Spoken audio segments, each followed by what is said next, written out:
ये कहानी एक नौजवान लड़की की है जिसने अपने वालिद की कामयाबियों का बोझ अपनी कम उम्री में उठाया और उसने हॉलीवुड में पहली खातून आर्मर बनकर एक तारीख रकम की। मगर जैसे ही वो अपने ख्वाबों को हकीकत में बदलने के करीब पहुंची, एक लम्हे की गफलत ने उसकी दुनिया को तहस नहस कर दिया। इस लड़की का नाम हैना है। हैना अपने वालिद को मुतासर करने के लिए कुछ भी करने को तैयार रहती थी। उसके वालिद अपने शोबे में इतने माहिर हैं कि अगर उन्हें एक लेजेंड कहा जाए तो ये मुबालगा नहीं होगा। वो हॉलीवुड के सबसे ज़्यादा मुअज़्ज़ज़ आर्मर समझे जाते हैं।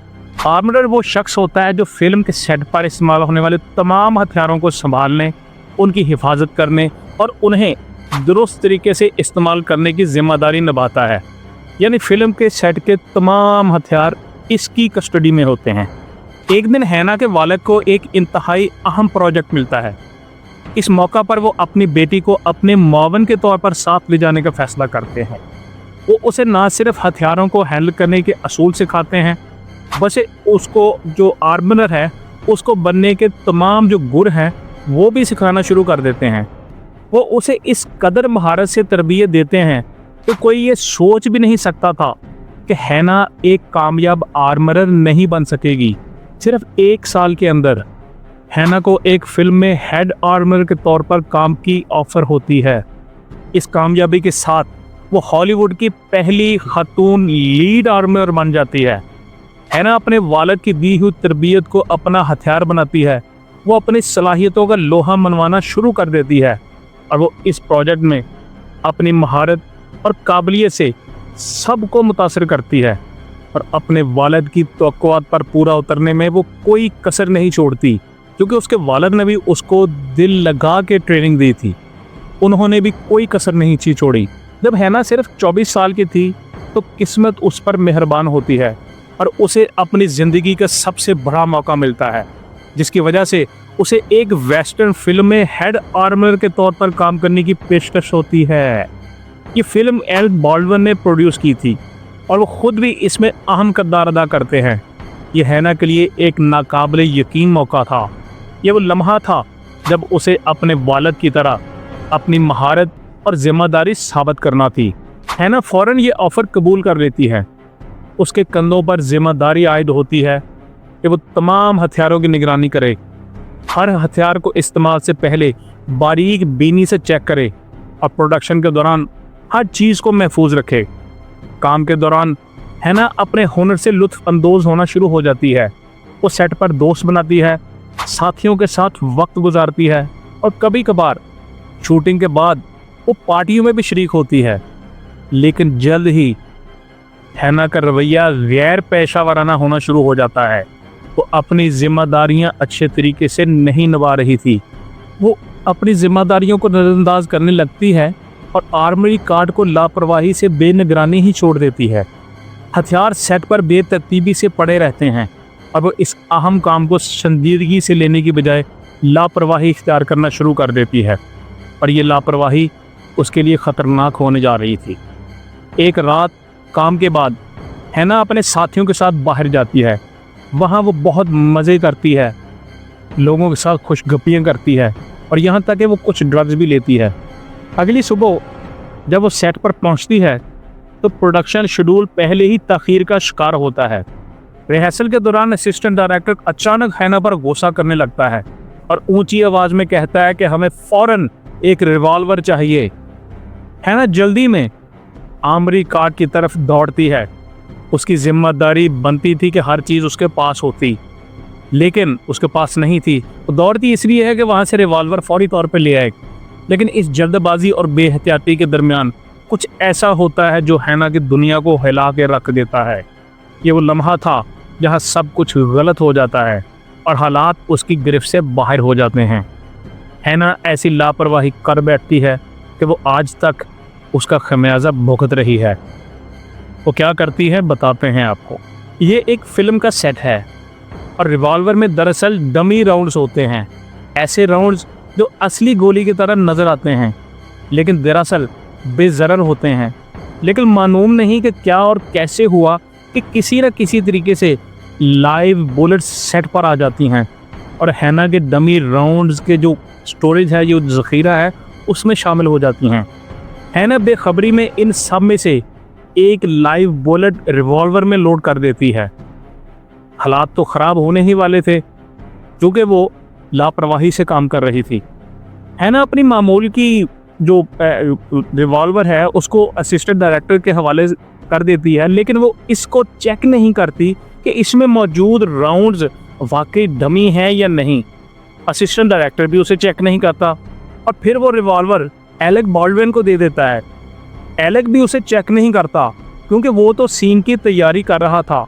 फिर सीन के दौरान कैमरा वैमन जिसका नाम हेलेना है, वो एलेक को सीन के बारे में हदायत देने लगती है। वो एलेक से कहती है कि ठीक है, इस हथियार को मेरे बाजू के नीचे पॉइंट करो। जैसे ही हेलेना एलेक को हदायत देती है कि कहाँ निशाना बनाना है, तो अचानक रिवॉल्वर से फायर हो जाता है और पूरा कमरा ऐसे खामोश हो जाता है कि जैसे वहाँ पर कोई जिन या भूत फौरी तौर पे आ गया हो और उसने सबको शशदर कर दिया हो। जैसे ही गोली चलती है तो हेलेना ज़मीन पर गिर जाती है, उसे गोली लग चुकी है। एलेक हलचल देखते हुए पूछता है कि क्या हुआ, क्या वो बेहोश हो गई है, क्या उसे हार्ट अटैक आया है, क्या हो क्या रहा है। और यही वो लम्हा होता है जब बाकी अमला हेलेना और फिल्म के डायरेक्टर जोएल को ज़मीन पर पड़ा हुआ देखता है। एक गोली हेलेना के सीने की जानब गुजर के जोएल के कंधे में लगती है। दोनों शदीद ज़ख्मी हालत में ज़मीन पे गिर जाते हैं और हेलेना तो साथ ही बेहोश हो जाती है। कुछ देर बाद 911 को कॉल किया जाता है और पुलिस भी मौका पर पहुंच जाती है। एक हेलीकॉप्टर हेलेना को करीब हॉस्पिटल ले जाता है, जबकि एक एम्बुलेंस जोएल को ले जाती है। जोएल तो आखिरकार ठीक हो जाता है। पुलिस एलेक से तफ्तीश शुरू कर देती है कि हुआ क्या है, और यही वो लम्हा होता है जब हेलेना के बारे में उसे इंतहाई अफसोसनाक खबर मिलती है। उसे बताया जाता है कि हेलेना अब इस दुनिया में नहीं रही। इसके बाद पुलिस हैना से भी पूछगिछ करती है क्योंकि वह सेट की आर्मर थी और इस वाक़े की तमाम तर जिम्मेदारी उस पर डाली जा सकती थी। ये वो लम्हा होता है जब सब कुछ बिगड़ने वाला है और हैना की गलती के संगीन नताइज सामने आना शुरू हो जाते हैं। जैसा कि आप तसव्वुर कर सकते हैं कि हैना इस मौका पर शदीद परेशानी और इज़्तिराब का शिकार होगी। जब वो पुलिस से बात कर रही थी, वो खुद से कहती है, मैं इस सनद में वाहिद खातून आर्मर हूँ और मैंने अपने पूरे कैरियर को तबाह कर दिया है। पुलिस उससे पूछती है कि आपने आर्मरी की पढ़ाई की है या आपने इसकी क्लासेस ली हैं या आप इस शोबे में किस तरीके से आई। हैना फौरी जवाब देती है, मेरे वालिद इस शोबा में सबसे बेहतरीन हैं, वो दुनिया के बेहतरीन आर्मर में से एक हैं।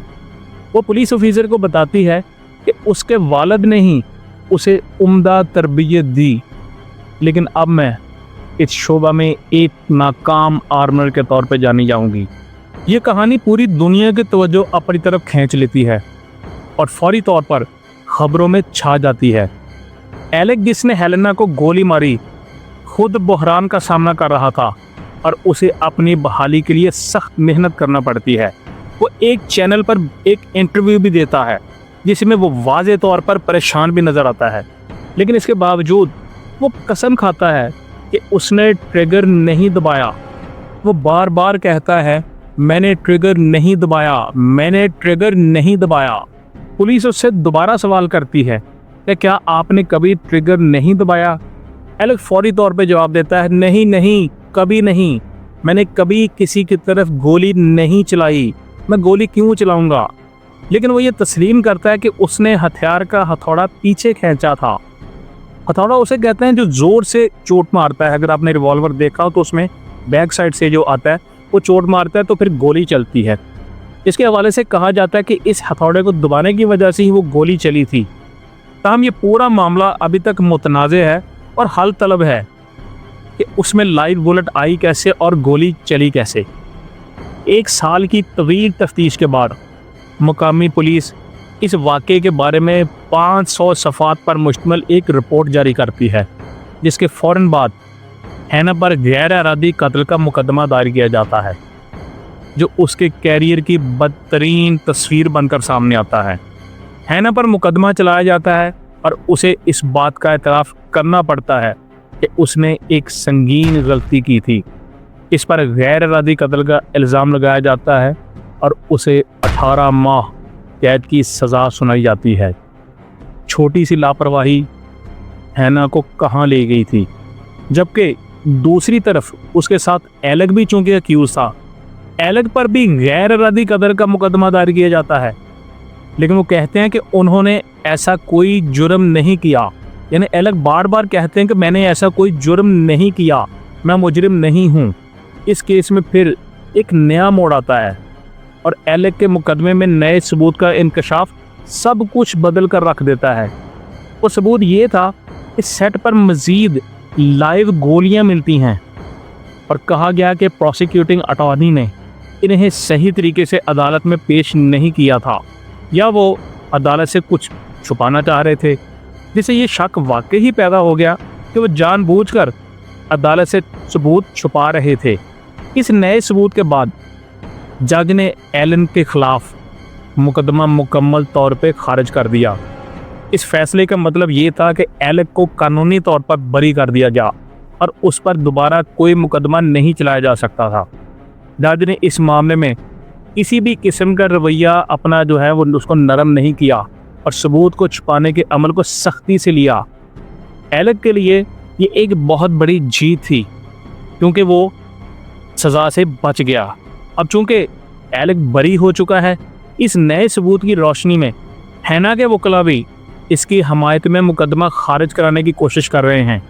अगर ऐसा होता है तो हैना को जेल से रहा करने का इम्कान पैदा हो सकता है। इस कहानी से दोस्तों हमें ये सबक मिलता है कि अपने काम को अगर आप खूब अच्छे तरीके से एंजॉय कर रहे हैं तो कतई तौर पे लापरवाही ना करें, ये सोचते हुए कि मैं इस काम में बहुत माहिर हूँ और मैं इसको अच्छे तरीके से अंजाम दे लूँगा, चाहे टाइम थोड़ा सा ऊपर नीचे हो जाए। टाइम की कदर करें और लापरवाही मत करें।